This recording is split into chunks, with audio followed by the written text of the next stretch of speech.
may mesada at tinagan mo. Agyaman kami, dato nga kanito, dato nga arami.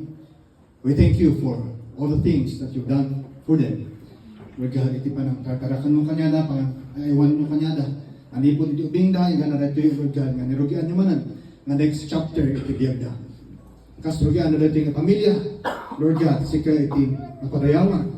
Sika iti umuna, kan sika, Lord God, iti mang-end iti amin. Thank you, Father, for you are so faithful, God, for them.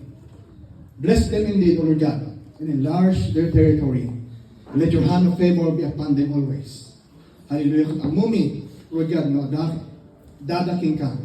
Lord God, awan ti imposible amin, no, Lord God. But Lord, sikat mapadayawan, we thank you for everything that you've done. Bless, O Lord God, your servants. Bless us all, O Lord God. Amin nga in mind, nga nakidanggay. Amin kami, O Lord God, nga dito eh. Kaya kastamat, nga iti aguray, iti pagtaanganda, papanami maramdaman. Lord, bless mo na kami amin as we celebrate, O Lord God, dahil ito yung inarabin mo, kada kami amin. We thank you so much, O Lord God. Bless us all. Hallelujah. As you bless us in coming in, Lord God, bless us also in going out. Thank you so much for your presence. Let your name be glorified forever. This we ask in Jesus' mighty name. Everybody say amen.